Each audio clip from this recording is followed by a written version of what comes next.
Master trapper and tanner Tom Oar gained a huge following when he featured in History Channel's Mountain Men. His exit from the show left fans curious about what happened after he left. He wasn't just a man in the mountains, he was the mountain. Tom Oar, the quiet legend of mountain men, captured hearts with his grit, his wisdom, and a way of life most of us only read about in books. But then, just as suddenly as he entered our lives, he was gone. No farewell episode, no goodbye, just silence. What happened to this wilderness icon? Was it age, illness, or something far more personal? As fans searched for answers, rumors filled the void, some heartbreaking, others bizarre. Today, we peel back the layers of speculation and step into the untamed world Tom Oar called home. The truth is more powerful than you imagined. When Mountain Men first aired, it wasn't just another reality show, it was a revelation. While most television offered escape through luxury, technology, or fame, this series turned the lens in the opposite direction, shining a spotlight on those who had chosen isolation over indulgence, purpose over convenience, and hardship over ease. Audiences didn't just tune in for entertainment, they connected with a forgotten truth. That survival isn't just a struggle, it's a choice. From its earliest seasons, Mountain Men introduced viewers to lives lived on the edge, where firewood, clean water, and food weren't givens, but victories. It was raw, it was unscripted, and it was deeply human. At the heart of the show was a simple idea. In a world where everything is instant, there are still people who build their days from the ground up, slowly, deliberately, and in harmony with the earth. Each cast member brought a different flavor to this shared experience. Eustace Conway, for example, seemed like a man born out of time. In the mist-covered hills of North Carolina, he kept centuries-old survival techniques alive, not just for himself, but for the students who traveled to learn from him. With every felled tree, every crafted bow, Eustace wasn't just surviving, he was preserving. Then there was Marty Maiorato, flying his bush plane into Alaska's brutal interior, chasing the rhythms of nature across snowfields and frozen rivers. His story wasn't one of escape, it was of immersion. He didn't run from modern life. He chose something richer in silence and substance. The cold didn't intimidate him, it sharpened him. Viewers respected his quiet strength and the dignity with which he endured a lifestyle that would break most people within days. But amid this cast of capable men, one figure stood apart, not for being louder, faster, or flashier, but for his authenticity. Tom Oar, a former rodeo cowboy with hands shaped by labor and eyes softened by years of reflection. There was nothing staged about Tom. He wasn't performing for the cameras. He was simply living. In the wilds of Montana's Yaak River Valley, he chopped wood, crafted buckskins, and prepared year-round for winters that showed no mercy. No shortcuts, no flair, just the daily grind of someone who knows the wilderness intimately and respects it as both provider and punisher. Viewers found something magnetic in Tom's simplicity. He didn't seek the spotlight, but the spotlight found him. His quiet demeanor, paired with a deep knowledge of traditional skills, made him a symbol of endurance, of peace, and of what it means to be truly self-sufficient in a world addicted to convenience. Over time, Tom became more than just a character on television. He was a reminder that life doesn't have to be rushed, that fulfillment can be found in chopping wood, fixing boots, or sitting silently by a river. That strength isn't just muscle, it's patience, it's persistence, and it's presence. The more the seasons passed, the more audiences gravitated to him. Fan pages grew, online forums buzzed, and his handmade crafts became coveted treasures. People didn't just admire him, they wanted to be like him, to step out of the noise and into the stillness, to rediscover a kind of living that doesn't come with notifications or deadlines, but with sunrise, snowfall, and the steady rhythm of hard-earned peace. In Tom Oar, viewers saw not just a mountain man, but a philosophy, a life distilled to its essence. And that's what made his sudden disappearance so jarring. Because when someone embodies that much meaning for so many people, their silence speaks volumes. Long before Tom Oar became the symbol of wilderness survival, he was chasing a very different kind of thrill, one wrapped in leather, adrenaline, and the roar of crowds. Tom's roots trace back to Rockford, Illinois, where life wasn't defined by silence or snowdrifts, but by hoofbeats and rodeo dust. His world was fast, chaotic, and dangerous, a far cry from the quiet solitude he would eventually choose. Tom was born into a family that lived and breathed horses. His father, a seasoned horseman, instilled in him a respect for animals and the raw power they carried. From an early age, Tom was already showing signs of restlessness, a boy drawn to the edge of risk. While others his age were content with trail rides, Tom was learning trick riding and dreaming of arenas filled with applause. By his teenage years, that dream had taken hold. At just 15, he hit the road, hitchhiking with nothing but his gear and a burning desire to ride. He wasn't running away from home. He was running toward his destiny. The rodeo became his proving ground. Throughout the 1960s, he carved out a name for himself on the International Rodeo Association circuit, known not just for his talent, but for his toughness. Time and again, he landed in the top 10, his name etched among the most fearless bull riders of the era. But the rodeo life was unforgiving. Every ride brought the possibility of pain, and Tom was no stranger to injury. In 1970, that risk turned real. Thrown and trampled by a bull named Woolly Bugger, Tom suffered a serious concussion and a sobering wake-up call. It wasn't the end of his career, but it was the beginning of a deeper reckoning. His body could take the hits, but for how much longer? That moment didn't break him. It clarified him. Tom didn't retreat out of fear. He simply saw a different road ahead. Over the next decade, he began to feel the shift. The arenas started to feel smaller. The cheers, once intoxicating, began to fade. What once felt like freedom now seemed like a cage made of routine and risk. And so, in 1981, he stepped away, not just from the rodeo, but from the life it represented. But Tom didn't walk into retirement. He walked into something even more demanding. With his wife Nancy, he packed their belongings, some tools, some gear, and a fierce belief in simplicity, and headed west. Not to a town or a farm, but to the untamed forests of Montana's Yaak River Valley. No safety nets, no clear plan, just instinct and resolve. For Tom, it wasn't about abandoning danger, it was about redefining it. The rodeo had tested his strength and reflexes, but the wilderness would test something deeper: his patience, his adaptability, his soul. The mountains weren't impressed by trophies or rodeo rankings. They demanded humility, endurance, and constant vigilance. And Tom delivered. Day after day, he built a life from scratch. No electricity, no grocery stores, no paved roads. Just him, Nancy, and the land.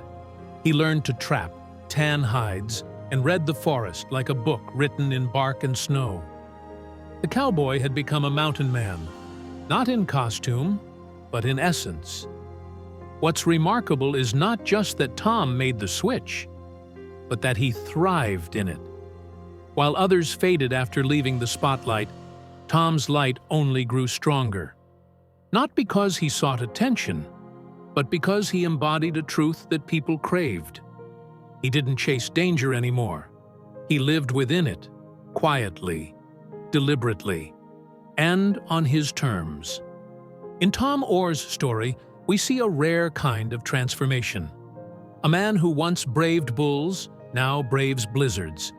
A man who faced down roaring crowds now listens for the whisper of snowfall through the pines. He didn't retire from danger. He just chose a version of it that asked more from the heart than from the hands.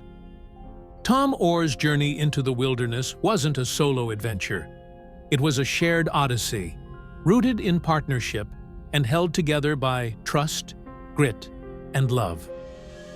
It began in the late 1970s when Tom met Nancy, a woman with quiet strength and a wild heart that mirrored his own. Their connection was instant, simple, unspoken, and deep. What followed wasn't just a relationship, it was the forging of a lifelong alliance. Together, they made a decision few would dare.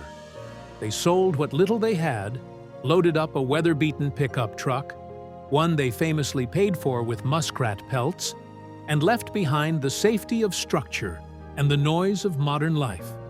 No job offers, no roadmap, just a vision of a life lived on their own terms, deep in the heart of Montana's wild north. It was a great escape, not from something, but toward something more honest, more demanding, and more rewarding. Their arrival in the Yaak River Valley marked the beginning of a new life, but nothing about it was easy. The winters hit hard, sharp winds, endless snow, and temperatures that dropped so low, even breathing felt like a chore. They built their home with their own hands, fought to stay warm, and sometimes went days without seeing another soul. Food was often scarce, and every task was a battle against the elements. Yet, through every frost-bitten morning and firewood run, they grew stronger, not just as individuals, but as a team. Then came a pivotal moment, one that would shape their identity and their livelihood. During a trip to Billings, Tom wandered into a Native American trading post and stumbled across an ancient technique: brain tanning. The method, using the brains of animals to soften and preserve hides, was primitive, messy, and entirely dependent on patience and precision. But to Tom, it was more than a skill. It was a window into another world, a way to connect deeply with the animals he hunted and the land he lived on. To story. One not of retreat, but of resilience. A story of a man and woman who didn't just escape modern life, but who created something far more enduring in its place. For years, Tom Oar seemed almost untouchable, a man carved from stone and seasoned by snow. He lived where most wouldn't dare visit, worked with his hands in temperatures that could kill, and moved through the wilderness with the kind of grace that comes only from decades of earned wisdom. But even the toughest bodies eventually face a reckoning. And for Tom, that moment arrived in the shadows of Montana's cold silence. It happened without warning. One winter night, as the snow piled high outside their cabin and the winds howled through the trees, Tom suddenly began struggling to breathe. His chest tightened. Every inhale was a fight. For a man who had faced down bulls and blizzards, this was different. It wasn't something he could muscle through. It was quiet, invisible, and terrifying. Nancy didn't hesitate. She knew this wasn't something they could fix with a poultice or patience. With no hospital nearby and no neighbors within shouting distance, the couple loaded into their truck and began a desperate, icy journey.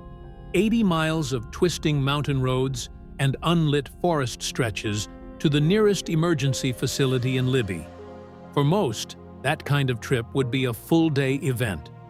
For Tom, it was a race for his life. At the hospital, the news came swiftly and heavily. Tom's heart was weakening. A diagnosis of congestive heart failure meant that his heart wasn't pumping efficiently, and fluid had begun to collect in his lungs. Every breath had become a burden, not because of the cold, but because his body was no longer keeping up. Doctors moved quickly, prescribing medication, fitting him with a heart monitor, and issuing a defibrillator vest in case of sudden cardiac arrest. It was a jarring shift for a man who had spent his life moving freely through untamed spaces. Suddenly, every step had to be calculated. Every day carried a new set of risks. But through all of it, Nancy was there, calm, focused, and unwavering. She didn't flinch. She picked up the slack, managed the cabin, and kept their rhythm going, even as Tom adjusted to this new reality.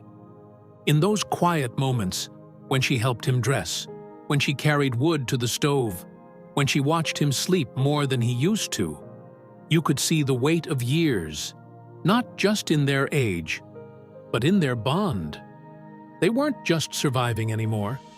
They were evolving. This wasn't a wilderness challenge they could outlast with brute strength. It was something slower, something that required endurance of another kind. Emotional, relational, spiritual. Tom, ever stoic, didn't complain. He adapted the same way he always had, with resilience. But behind the eyes that had seen 1,000 winters was a new awareness. Time was changing. His body was changing.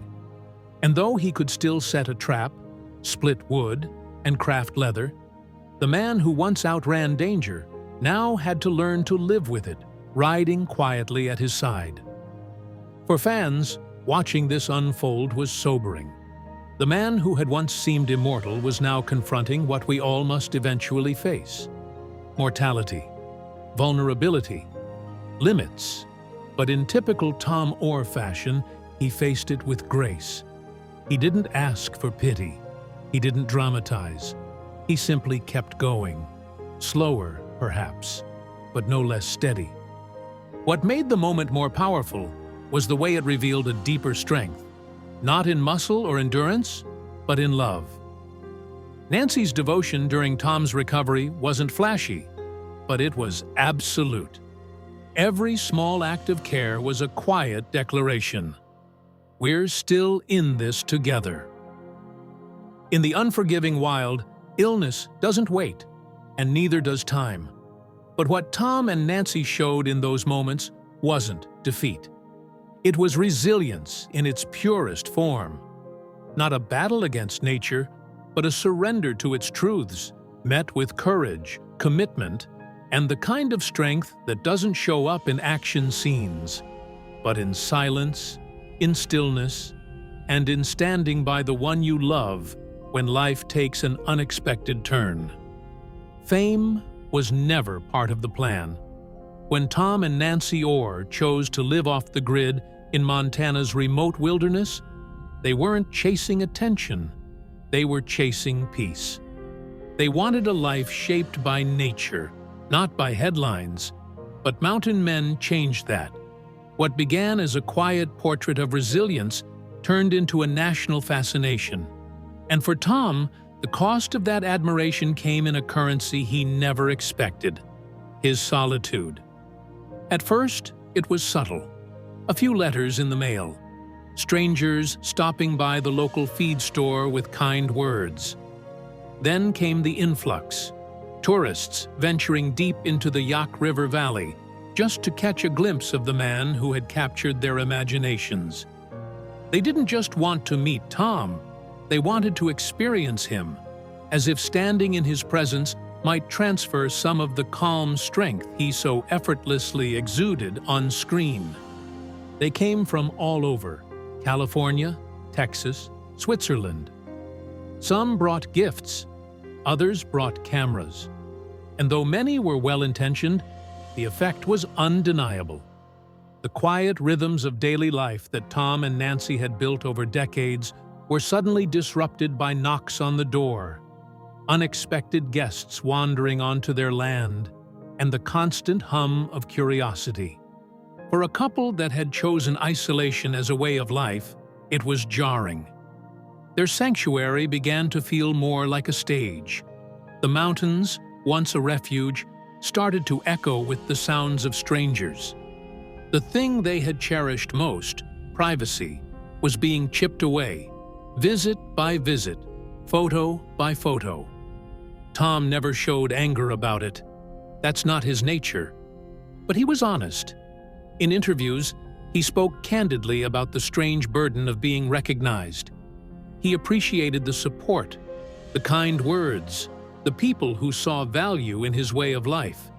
But he also admitted the truth. Fame was a double-edged blade. For every handshake, there was a moment lost.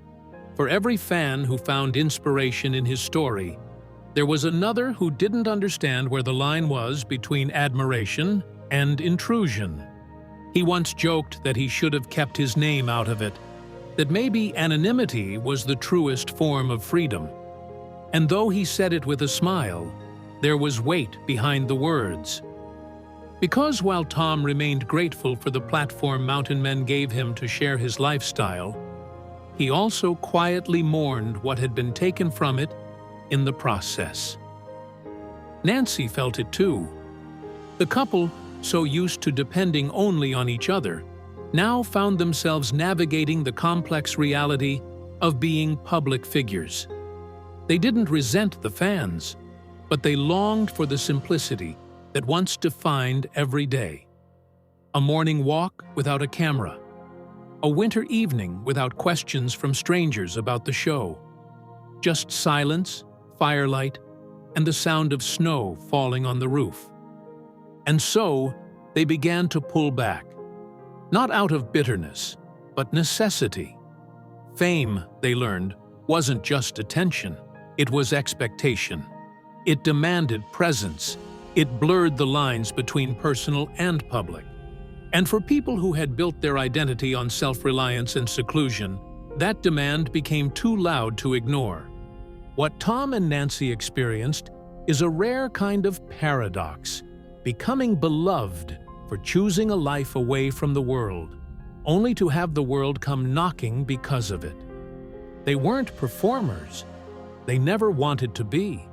They were just two people living honestly, quietly, and intentionally. But the very honesty that drew people in became the thing that made true privacy harder to hold on to. Their story is a reminder that not all recognition is reward. Sometimes, the deepest success lies in being unseen, unheard, and untouched by the noise of the outside world. And as Tom began to step further out of the spotlight, it wasn't a retreat. It was a return to the stillness, to the simplicity, and to the wild that had called him there in the first place.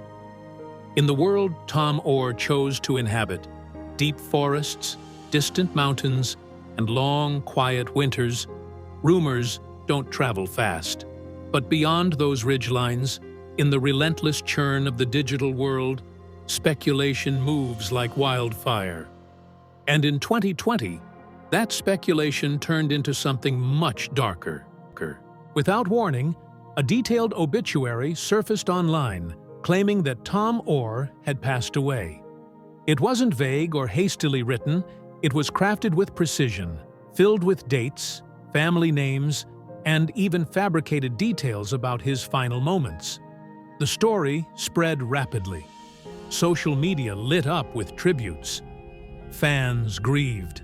Messages poured in from around the world, celebrating the life of a man who, as far as anyone could tell, was no longer alive. But the obituary wasn't real. Tom Oar was still very much alive, living quietly, just as he always had. And yet, the power of the internet had spoken louder than the truth. In a world that rarely waits to verify, fiction had momentarily replaced fact. Then, just as the dust settled, it happened again. In 2024, a second wave of rumors emerged, claiming Tom had passed peacefully in Florida at age 81. Again, no official confirmation. Again, no reliable source. But the echoes of the previous falsehood gave this new rumor momentum. People believed it because they had believed it before. It wasn't just misinformation. It was something more insidious, a reflection of how easily we turn speculation into certainty, and how quickly a beloved figure can be buried not by time, but by carelessness. For Tom's devoted fans, it was a confusing and emotional experience.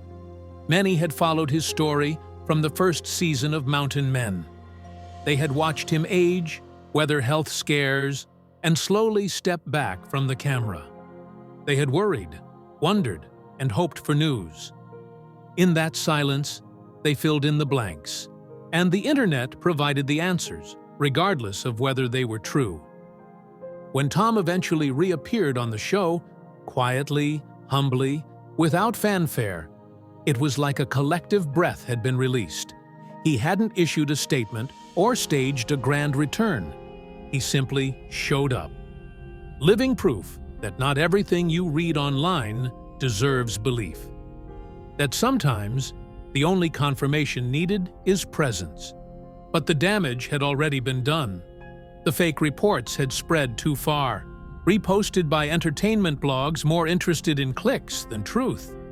The line between tribute and tragedy blurred.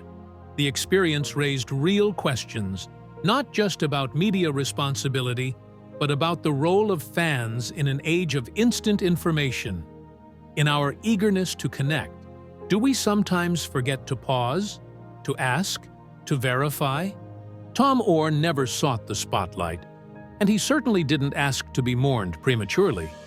But the waves of false news that surrounded his name showed just how deeply people cared, how much he had come to represent, and how easily the truth can be lost in a world that rarely waits to listen. His quiet reappearance wasn't just a return, it was a quiet correction. A reminder that real life doesn't always follow the dramatic arcs we expect, that some legends don't end in headlines, but in steady breaths, split wood, and another winter prepared for. In the end, the rumors didn't define him. The truth did. Tom Oar lives, not just in Montana or Florida, but in the hearts of those who understood what he stood for. A man of the land, a man of few words, and a man who continues, quietly and without apology, to defy the noise of the world that tried to write his final chapter too soon. For decades, Tom Oar's world was one of biting cold, roaring wood stoves, and nights where survival wasn't guaranteed. It was earned. But even the most seasoned frontiersman begins to feel the weight of time. And as Tom moved deeper into his 80s, a question began to settle over him like fresh snow. What comes next? The answer, perhaps surprisingly, is Florida. To outsiders, it may seem like a contradiction.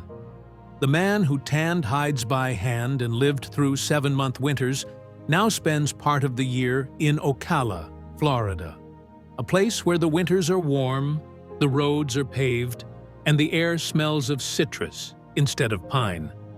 But for Tom and Nancy, it's not a betrayal of their past. It's a well-earned pause, a softer rhythm for bodies that have worked hard for half a century. Ocala offers something the mountains no longer can: rest, not retreat, not surrender, just a gentler pace. A place where Tom can catch his breath without the pressure of prepping firewood, checking trap lines, or braving black ice. In Florida, he can walk without slipping, breathe without struggling, and live without the looming fear that a snowstorm might cut them off from help. But the shift hasn't been easy. For someone who once joked that he was born 150 years too late, the idea of retirement feels strange, almost foreign. What does it really mean to stop? To step away from the wild after shaping your entire identity around enduring it? Tom has wrestled with that question. not with regret, but with curiosity. In his words, "Do you just sit there?" It's not that he fears stillness. He simply wonders what purpose looks like when the tasks that once filled every hour begin to fade. He and Nancy still return to Montana, still keep their roots in the valley they carved a life from. But Florida has become a kind of in-between place, a season of reflection, a quiet intermission between chapters.